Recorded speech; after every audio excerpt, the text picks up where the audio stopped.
তো হচ্ছে শিক্ষা ও মানুষত্বের মূলত দুটি কথা বলা হয়েছে। একটা হচ্ছে জীবসত্তা হচ্ছে সেটা কি নিচের তলা, এবং মানব সত্তা হচ্ছে সেটা দোতলা।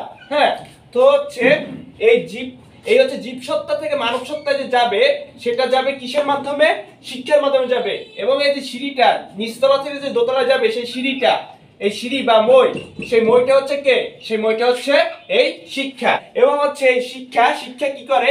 শিক্ষা হচ্ছে মানুষের মনের ভিতরে ক্ষুধ পিপাসা, হ্যাঁ ক্ষুধ পিপাসা হচ্ছে জাগিয়ে তোলে। ক্ষুধ পিপাসা কি? ক্ষুধ পিপাসা হচ্ছে জানার আগ্রহ। ক্ষুধ পিপাসা কি করে? তাকে মানবিক করে তোলে। ক্ষুধ পিপাসা তাকে মানবিক বা মানুষ করে তোলে। হ্যাঁ, তো হচ্ছে শিক্ষার দুটি দিক রয়েছে, একটা হচ্ছে প্রয়োজনীয় দিক, আর একটা হচ্ছে কি? শিক্ষার দুইটি দিক, একটা হচ্ছে প্রয়োজনীয় দিক আর একটা হচ্ছে অপ্রয়োজনীয় দিক। একটা প্রয়োজনীয় দিক আর একটা হচ্ছে অপ্রয়োজনীয় দিক।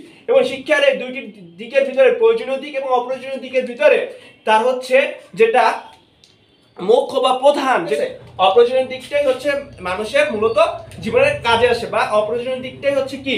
অপ্রয়োজনীয় দিকটা হচ্ছে মানুষকে আরো মানবিক করে তোলে। হ্যাঁ, ভুল শিক্ষার কারণে হচ্ছে আমরা এই শিক্ষার অপ্রয়োজনীয় দিক বা শিক্ষার মূল উদ্দেশ্য সম্পর্কে আমাদের ধারণা নেই। এই ভুল শিক্ষার কারণে। আর একটা কিসের কারণে? আর একটা হচ্ছে আমাদের যে মানব সত্তা এবং জীবসত্তা যে রয়েছে, এই জীবসত্তা হচ্ছে এই নিচের তলায় হচ্ছে বিশৃঙ্খলার কারণে।